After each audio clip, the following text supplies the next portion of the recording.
I'm a single guy in my mid-30s. This happened a few years ago during a somewhat depressing period in my life. I had just broken up with my girlfriend of 5 years, the girl I thought I'd be marrying one day and starting a family with. It's safe to say I was pretty lost at that time. I can't lie, the psychological damage of the breakup was pretty severe. I spent entire weeks sulking and forgetting to take care of myself. I'd wake up, talk to no one, go to work, talk to no one, and come home to spend the rest of the day in bed.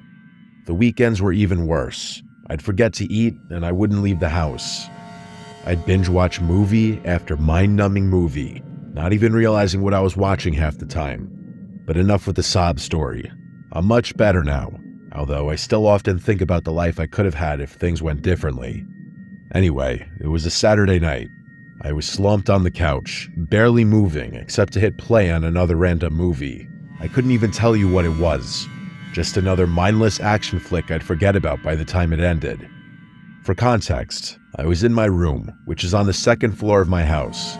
I have a couch and a TV in my bedroom, so I typically never watch TV anywhere else but there. At one point, I looked down at my phone. It was a few minutes after 9 p.m. I remember that distinctly because my mom was calling me for like the 4th time that day. I didn't want to ignore her, but I let it ring out anyway. I knew she meant well, but I couldn't bring myself to talk. I didn't want to hear the usual questions about whether I'd eaten or gone outside. Eventually, I got tired of whatever was playing and backed out to the menu. I wasn't really in the mood for anything, but I clicked on some random horror movie I'd never heard of. It was one of those generic ones with a grainy thumbnail. I figured I'd half watch it until I fell asleep. About 20 minutes in, I realized the movie was even worse than I expected. The audio was a mess. Every time someone talked, I had to turn the volume way up just to catch a word or two. And then the next sound effect would blast through the speakers and damn near rupture my eardrums. For whatever reason though, I kept the movie on. I think it was just because I was too lazy to change it again. At some point, I started noticing this weird sound effect in the movie. It was this sharp, metallic clang, kind of like a pipe hitting concrete. It didn't match anything that was happening on the screen. No one was holding metal, and no one was in a warehouse or anything like that, and it wasn't timed with the scares either. It would just show up every minute or so, like the director had accidentally looped it or something. Same exact sound, same volume, and same pitch. It was almost too consistent to be a coherent sound design choice. That plus the fact that the rest of the audio was mixed so poorly made me question how the movie had even made it to streaming platforms. The poor quality of the movie actually made it harder to turn off, partly because I was enjoying criticizing it, but also partly because I needed to see how something so terrible would play out. About halfway through, I got up to use the bathroom, and for whatever reason, I actually paused the movie instead of not caring enough about what was going on. When I got back and sat down, I grabbed the remote and hovered over the play button, but right as I was about to press it, I heard that sound again. That same sharp metallic clang, except this time, the movie was paused. I froze for a second, just staring at the screen. No audio, no movement.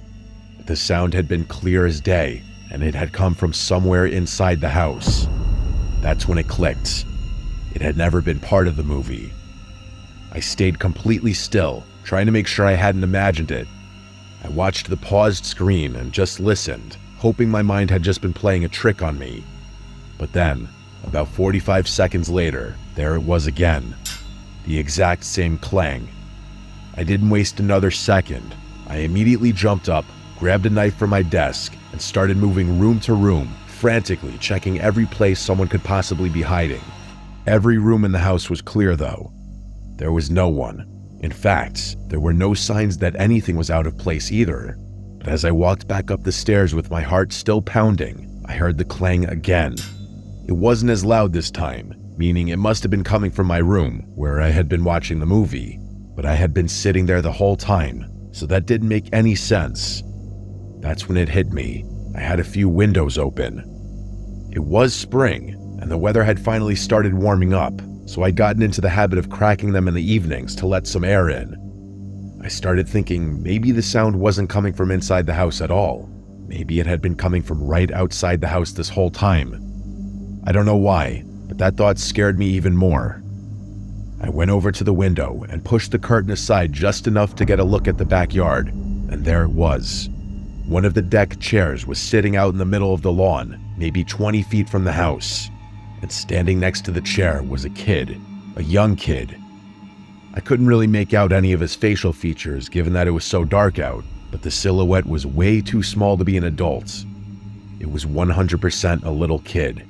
He was holding what looked like a PVC pipe, which explained the noise I had been hearing. He must have seen me, because as soon as I looked out the window, he smacked the pipe against the chair. I instantly stepped away from the window and felt my body start filling with fear. I know it sounds silly that I was afraid of something like that, but I couldn't fathom what that kid was doing outside my house.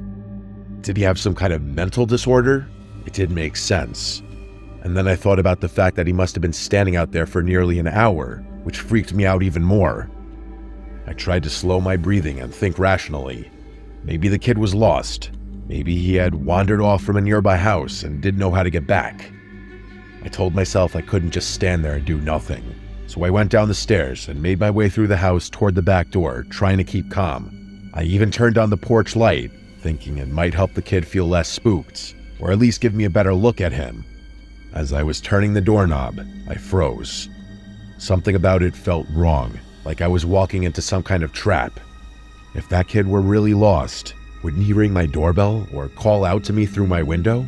And even if he were too scared to, and ultimately decided that banging a pipe against one of my chairs was the best option, would he really stick to that strategy after a whole hour? It was insane. Something in my gut told me not to go outside, so I slowly backed away from the door. I crept over to a small window just left of the door, one that overlooked the porch and part of the backyard. I kept the light off behind me and slowly tilted the blind with 2 fingers, just enough to see through without drawing attention, and there they were. There were 2 men wearing all black, crouching below my back door, as if ready to ambush me the second I opened it. I must have stared too long, because one of the men suddenly turned his head and locked eyes with me through the glass. I dropped the blinds and instantly dialed 911. I was halfway up the stairs when I heard banging on the back door. Those guys were trying to break in. I sprinted to my bathroom and locked the door. By that point, I was having a full-on panic attack. I felt like I couldn't move. I was struggling to breathe, honestly. Shortly after I got to the bathroom, I heard a crash from downstairs, followed by the sound of footsteps walking around below me. Those people were in my house. I heard a set of footsteps walking up the stairs, and I held my breath as they made their way down the hall. I saw the bathroom doorknob turn ever so slightly, followed by a loud bang, like they were trying to kick the door down. That made me lose it. I yelled at the top of my lungs that the police were on their way, and the person on the other side of the door instantly ran back down the stairs. A few seconds later, I heard one of the doors slam, then silence. The police arrived shortly after that, and I told them everything. There wasn't much they could do. I didn't have any cameras, and I wasn't even able to give them any valuable information. The one thing that made them take things a little more seriously was the fact that there was a child involved. According to the police, that kind of involvement suggested whoever these guys were, they weren't just impulsive criminals. They were willing to go way further, and that was the scariest part for me too. I don't like thinking about the poor kid's involvement in the whole thing. Every explanation I came up with is equally sickening. The police told me I was likely the target of a random attack, but the whole scheme was just way too elaborate, in my opinion. Nothing has happened since, though, and I've since moved on with my life. I just really hope that kid is somehow safe, even though I know the odds are slim.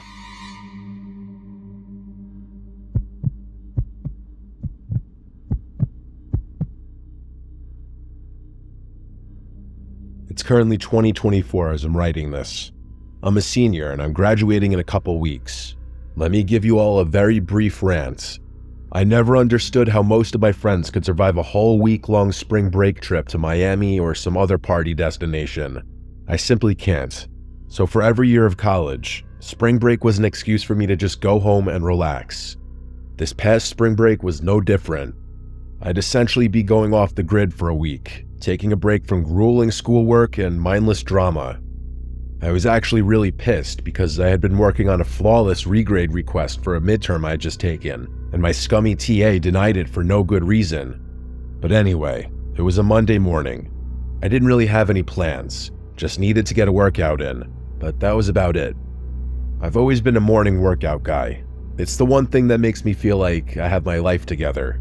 So even though I was home for spring break and technically had nothing to do, I still set my alarm for 6 a.m. and forced myself out of bed. I figured if I got to the gym early enough, I could beat the rush. By 6:20, I was already dressed, out the door, and on the road. The drive to the gym takes about 15 minutes, mostly back roads through quiet residential neighborhoods. Nothing ever really happens out there. It was definitely a nice place to grow up in, but a little boring once I got older and all my childhood friends started moving on with their lives. I was driving along listening to some YouTube beats when something strange caught my eye. There was an ice cream truck parked along the curb, just sitting there, engine off, no lights. That wouldn't have been weird in the summer, I guess, but this was mid-March. It was still kind of chilly out. All the kids were still in school, too. There was no reason for an ice cream truck to be sitting there at 6:30 in the morning. It looked completely out of place. As I drove past the truck, I slowed down just enough to glance through the driver's window. It was empty. By the time I turned the corner and left it behind, I found myself thinking more about it than I should have. I don't know why. The sight just felt a little bizarre. It wasn't just that it was too early in the year for ice cream trucks. It was that I couldn't remember ever even seeing one in my neighborhood at all. Not even when I was a kid. My area just wasn't that kind of place. As weird as the whole thing was, I quickly dismissed it and proceeded with my workout. After the gym, I got a quick bite to eat and headed home, feeling like I'd actually done something with my morning. But as I turned onto the same street from earlier, the ice cream truck was still there, in the same exact spot. That made me pause. I figured someone would have called it in by now. This is the kind of neighborhood where people are really uptight and get twitchy if you park too long in front of their house. That actually reminds me of a time when some grumpy woman gave my friends and I crap for parking in front of her house, even though we were waiting for our other friend who lived right next door. I say that to say that I'm not crazy for expecting someone to have called the police about the truck. Curiosity got the better of me. Instead of heading straight home, I circled around the block to pass the truck again, just to see if someone was inside it now, and someone was. As I drove past the second time, I must have been a little too obvious with how slowly I was driving, because the guy in the front seat locked eyes with me for a few seconds. He looked really off. He had this long, almost cartoonishly pointed nose and a scraggly beard that looked like it hadn't seen a razor in years. He genuinely looked like someone who lived in his vehicle, and it rubbed me the wrong way. I drove straight home after that. My parents were both at work, so I had the place to myself. I spent the next few hours just killing time. Sometime in the afternoon, I walked down the driveway to check the mail. As I got to the end of the driveway, I glanced down the street and nearly died inside. It was that same ice cream truck from before. It was parked across the street, about 3 houses down. It wasn't facing me, but I had a feeling it wasn't just a coincidence. I didn't move for a second. I just stood there, trying to make sense of what I was seeing. Had that guy really followed me home? I knew he had. There was no other explanation. I grabbed the mail and walked straight back inside, trying not to make it obvious that I'd seen anything. Once I was upstairs, though, I went to one of the guest bedrooms. There's a window that overlooks the street from a better angle, so I pulled the curtain aside and peeked through. Sure enough, the ice cream truck was still there. I watched it for a few minutes, but nothing happened. I'm not sure what I expected to see, but I couldn't bring myself to look away. Eventually, I had no choice. I didn't have all day to spend staring out a window, so I tried to get some stuff done on my laptop. I couldn't focus, though. Every half hour or so, I'd feel the urge to go back to the guest room and glance out the window. Every time I looked, the ice cream truck was still visible, but it was in a different spot, which meant the driver was intentionally moving around the street for whatever reason. I didn't know whether it was a good idea to call the police or not. I wasn't sure what I'd even say, given that nothing had actually happened. Even now, I wish that I had just done what any normal person would have done and either called the police or tried to ignore the truck, but I was too curious. My older brother is really into bird watching, so I started digging around his room for a set of binoculars I knew was in there somewhere. Eventually, I found them and returned to the guest room. I pulled the curtains aside and looked at the truck through the binoculars. I was not prepared for what I was about to see. Through the driver's side window, I could see that man from earlier, only he wasn't just sitting there. He was looking back at me with a pair of his own binoculars. As soon as he saw me looking, he instantly dropped the binoculars, started the truck, and drove off. I was horrified. That guy had been spying on me and my house for the better part of 3 hours after literally stalking me home. That's when I finally called the police. I didn't even know what I was expecting from it. I just didn't know what else to do. I told them that this ice cream truck had been circling my neighborhood all day, that I'd seen a man inside watching my house through binoculars, and that he drove off the second I looked back. The dispatcher was calm and told me they'd send someone to patrol the area and keep an eye out.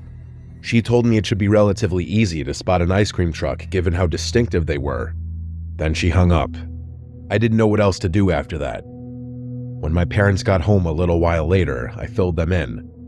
They were obviously concerned, but they also told me it probably wasn't worth worrying about anymore.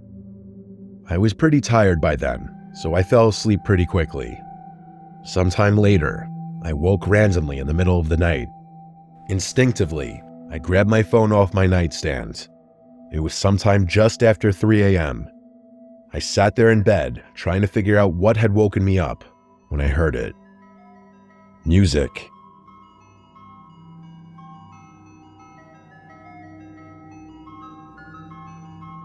It was very faint, almost too faint to notice at first. I kept listening, and panic started building inside me when I realized what kind of music it was. The jingle of an ice cream truck. Before I could do anything, something clicked softly against the glass of my bedroom window. I instantly connected the dots. Someone was throwing rocks at my window. That had to be what had woken me up. The music was way too quiet on its own. I sat frozen for a while, staring at the wall across from me. I kept telling myself to look, to just get up and check. But every time I started to move, my body locked up again. Eventually, I forced myself to do it. I crept toward the window and stood to the side of it for a second. On the count of 3, I peeled back the curtain in one fluid motion and looked. The man from earlier was standing in the middle of my front yard, right below my window, and on either side of him, holding his hands, were 2 small children, or at least they looked like children based on how short they were. I really couldn't tell on account of how dark it was. I didn't waste another second. I tried to ignore the pounding in my chest, stepped away from the window, and immediately went to wake up my dad. I had already dialed 911 by the time he went downstairs to have a look around. My dad's a pretty tough guy, so I figured he'd want to handle things himself. Unfortunately, that man had somehow slipped away in the few minutes it took us to get outside. The police arrived a while later. A few days went by and we never heard anything, and I eventually had to go back to school, but my parents promised me they'd be on high alert. That was almost a month ago, and luckily, my parents haven't told me about any strange occurrences since then. The reason I'm writing this now, though, is because my mom called me a few days ago. Apparently, there was a missing persons case that had just gone public in our hometown. 2 6-year-old twins, a boy and a girl, had vanished from a neighborhood about 30 minutes from where we lived. The moment she said it, my mind went straight back to that night, to those 2 small figures standing on either side of the man in my front yard. The whole thing honestly makes me sick. Why would that guy sit in my house for hours and throw rocks at my windows in the middle of the night? And why even go to those lengths if he was involved in something as serious as a kidnapping? Maybe he was worried that I had somehow caught on to what he was doing, but if he had really taken those kids, wouldn't attention be the last thing he'd want? And then there's the kids themselves. I wonder if they were already with him when I first saw the truck that morning, or were they somewhere else? I really can't stop thinking about it. The only explanation I can come up with is the type of person who'd kidnap a child doesn't think like normal people do, which is why that man would risk getting caught just to freak me out.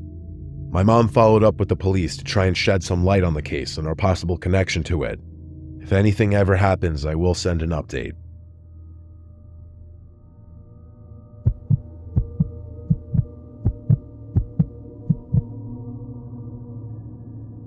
This happened last spring, about 9 months ago. I'm a sales associate for BMW, so my weeks are pretty busy. When I'm not at the dealership, I'm answering my phone. Because of all the phone work involved, sometimes I feel like I have more to do when I'm not at the dealership, as funny as that sounds. Because of the nature of my work, I pretty much have to answer my phone every time it rings, especially when it's an unknown caller.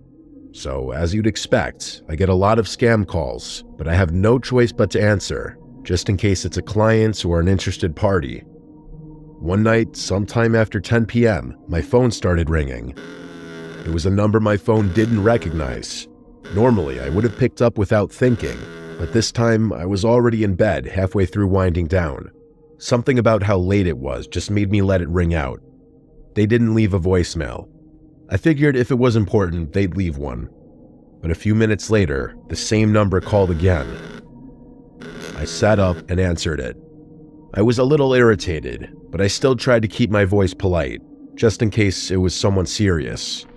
At first, all I heard was static, just this thick, uneven fuzz. I was about to hang up when I caught something underneath it. A voice. I held the phone closer and listened. It was my voice. I was 100% sure of it. That actually made me freeze up a little bit. After a few seconds, I realized it was more than just a recording of my voice. It was a conversation I'd had earlier that day with a client. Just standard stuff, pricing, availability, setting up a test drive. Nothing sensitive, but it was definitely real. It was definitely my voice. I still don't know if it was the right decision, but I instantly hung up the phone. I sat there for a while, just staring at my phone, trying to make sense of what I'd just heard. I wasn't panicking, but I definitely wasn't calm either. The best way I can describe what I was feeling was a mix of confusion and unease. My first thought was that maybe it was the client I had talked to earlier. Maybe he had accidentally called me while trying to play back the call or record it for his own notes. I really don't know. It felt like a stretch, but it was the only explanation that didn't immediately spiral into something worse. That didn't really explain why the number was unknown instead of the number he had called from earlier, but it was the best I could come up with. The next morning, I decided to call him back just for my own sanity. He answered right away and seemed totally normal, friendly even. But when I brought up the call from the night before, he had no idea what I was talking about. He sounded genuinely confused. I apologized for the mix-up and hung up, and for whatever reason, I believed him. The rest of the day was normal. I had a few appointments, followed up with some leads, nothing out of the ordinary. I didn't think too much about the call from the night before, but later that night, around the same time, I got another call. The number wasn't saved in my phone again, but it was different from the number that had called me the night before. This time, I answered it immediately. Exactly what I was dreading happened. It was another static-heavy recording of a conversation I had that day with a client. A different client. A whole different conversation entirely. I hung up again without saying anything. That night was when it really started getting to me, because now it felt intentional, and I noticed something else. The recording didn't include the client's voice. It was only me talking, like a one-sided call. I started wondering if someone had been listening in on my conversations and recording me somehow. I didn't sleep very well that night, as I couldn't stop thinking about it, but I didn't know what to do. I never thought I was a paranoid person, but the next week of my life proved me wrong. Every night for a week, the same thing would happen. I'd get a call from a random number and would listen to a staticky recording of a conversation I'd had that day. I started recording the calls myself. I can't even tell you why. I just thought it was the smart thing to do. By the third or fourth night, it started to wear on me. Not just in a creepy, this is weird kind of way. I mean, it started to actually mess with my head. I couldn't relax, I couldn't think. I'd catch myself looking out the window every few minutes, like someone might be standing out there watching me. I started triple locking my front door. Then I started leaving a light on in every room at night. At one point, I even moved a chair in front of my bedroom door. Looking back, it's really hard for me to explain any of these decisions, but my mind was in a very different place during that period. Anytime my phone rang, even during the day, I'd step outside and answer it from the safety of my car, where I could see every angle around me. It sounds crazy now, but I couldn't shake the feeling that I was being watched. At one point, I even brought it up with the police.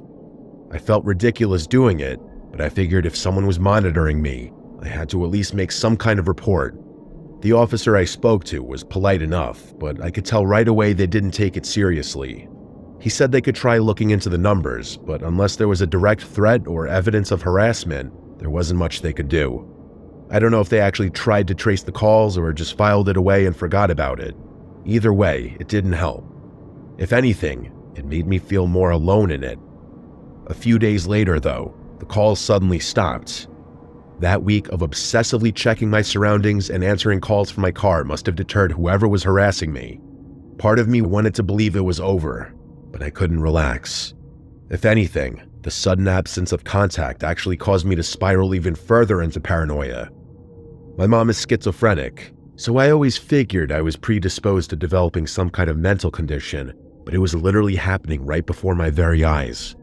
I was becoming one of those reclusive people who think the entire world is spying on them. I ended up getting a brand new personal phone number. It was a massive headache. Switching numbers meant having to reestablish contact with clients, update everything linked to my phone, and risk missing out on people trying to get in touch with me. But I did it anyway. I couldn't shake the feeling that my old number had been compromised somehow. After a few more days of radio silence, the thing I was dreading happened. One night after work, I got another call. It was exactly like the ones before it. I kept my cool, and instead of remaining silent and hanging up, I actually spoke. I said something along the lines of, "I don't know who you are or why you're doing this, but if it's money you want, I've got it." I went on to say that I'd happily pay to be left alone. I gave the person my address and said I'd be willing to meet. And then, for the first time, there was an actual voice on the other end. It sounded like they were using a voice changer. And all they said was, 11 o'clock, before hanging up. I know what you're thinking. Why the hell would I volunteer my address like that? Honestly, I can't answer that question. I was acting irrationally, I know that, but it's impossible for me to explain exactly how my mind was working during that time, so I'm not even gonna bother. The next 4 days were the most traumatic and stressful moments of my life. I'm not sure how much I can even type out without getting too graphic, but here goes. I have a handgun in my house for personal safety.